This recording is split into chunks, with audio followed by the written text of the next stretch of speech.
Hey guys, Frank here, and welcome to another episode in our digital classroom series in How Did I Shoot This One?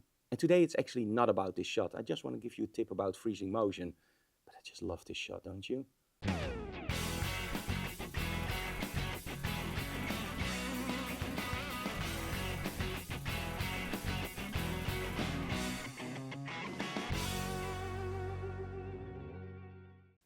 Now this shot was shot during a workshop with Felisa, and we're using our gray backdrop from Click Backdrops. And I really like this one. It's not really gray, it's a little bit like a pattern, but it's a great backdrop for, well, if you don't know what kind of backdrop you want to use, this one always works. Light source, very simple, a big softbox on our model. And in this case, I'm using the lantern because that's just an awesome softbox from Gigoto. Now, what is this video about? We get so many questions about freezing motion. I thought let's give you a quick tip about how you can know in which setting your strobe is the fastest. Now, of course, you can buy this beautiful Psyconic 858 light meter. It's awesome because with this light meter, you can literally meter your flash duration. Believe it or not, it's really simple. As you can see in this video, it just gives you a graph. Now, if you don't have an expensive light meter, there's a very simple trick how you can do the same thing. Now, first let me explain why this is necessary. Now, you might think that your strobe always performs the same. You just turn it on and you turn it down and it just emits more and less light. In essence, that's true. But there's also something else that changes. Of course, your recycling time, but we don't talk about that now.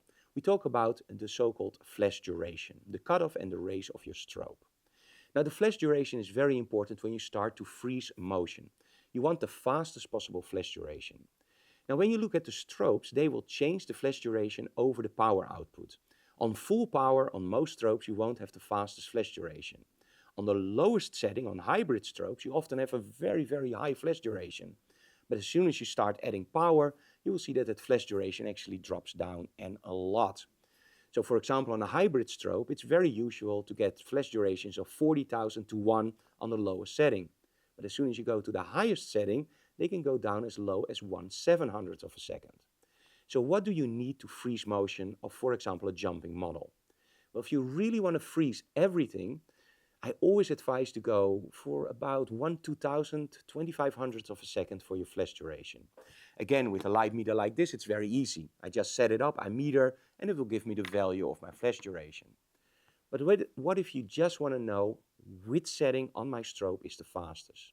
Well, here comes the tip. Get a very, very simple fan. For example, like we have in our studio when it's hot. What you do is you place your camera on a tripod. You place the fan on full power, so it spins really fast. And the only thing you do is you start with your strobe on the lowest power, take a picture. Then add one stop, take a picture. Add another stop, take a picture, and just repeat it until it's on full power. Now, when you go into Lightroom, you look at all those different shots, and you know what you're going to see? That in every single shot, the fan will be frozen just a little bit different. Now, it's very easy to see in which of those settings, well, the fan is the sharpest, and that's where the fastest flash duration of your strobe is.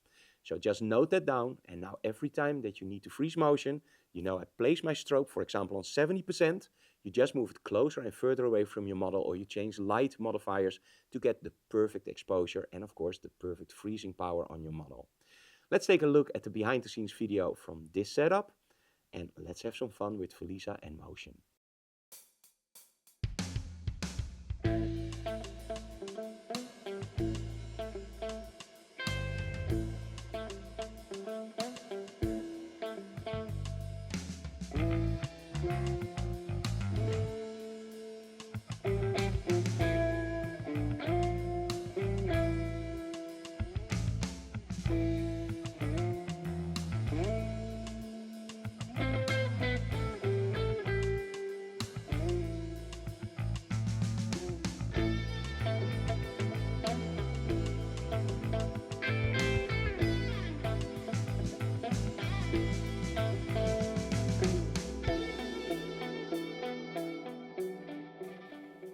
As you can see, it's very easy to determine where your sweet spot is for your flash duration on your strobes.